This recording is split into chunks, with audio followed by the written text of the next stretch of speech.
What I found the most frustrating thing about working on these Phazers was getting these clutches off.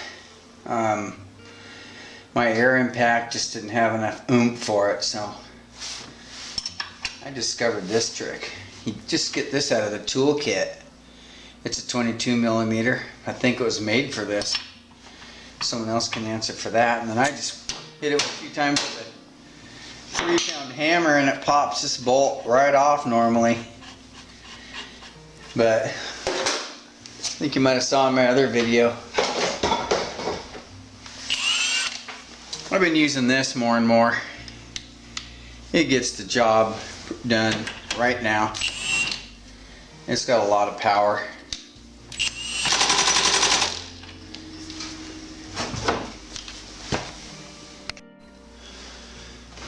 Now that you got it off, it's kind of time for us a little bit of inspection time. First thing I like to do is just kind of just spin them like that. Take a look at this. Sometimes these are marked on there what holes they're in, but this one doesn't have it. It's like 1, 2, 3, or 4. But we'll get into that later. It's marked on the other side on the earlier models, like this one. This secondary looks like it's got too much shim in it, or something's broken in there. But I'm gonna get this apart and try to figure out what's going on with that. Okay, you're gonna need some snap ring pliers. You've all seen these. It goes in these little grooves here, or not grooves, but holes. And I'm not the best at this. It's got a lot of pressure on this one. Oh wait, got these set the wrong way. Had to push these to the other operation, the remove way. There we go. So they go out. See if that works. There we go. I just cup it so it doesn't go flying across the room. Usually there's a washer in there, although I've seen a few that didn't have a washer. But yeah, see, there's the washer. Then the helix pops out, and then I like to just kind of put my finger on that hole, and it's in the 2 position. See, it's 1, 2, 3, 4. So that's the 2 position. This, I don't know, doesn't have a color. It's usually blue, yellow, I think. I can't remember. And it was in B2. It's sticky. See a lot of belt hooks in there. There's the buttons. Those are sometimes flailed out of there. Those look good. Here's the shims. Oh look, a big fat shim and 3 little ones. Just wrong. 2 is the max, I believe. So you can see the helix here is pretty corroded. I usually just grab the wire wheel and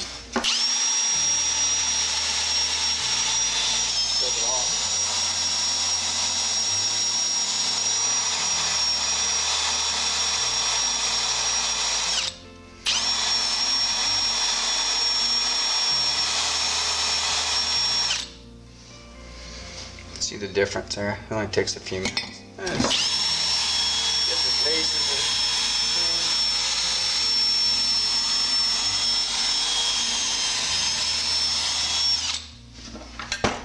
For a new belt, you just want 2 shims on there. 2 thin ones. Just slip those back on there when you're putting it back together. It's good for a new belt. When your belt starts wearing, just take this back apart, take 1 shim out, put it aside. Wears even more, you can take another one out. And you know, the way to check it on your snowmobile is just to check that gap, you know, at the end, like I did earlier.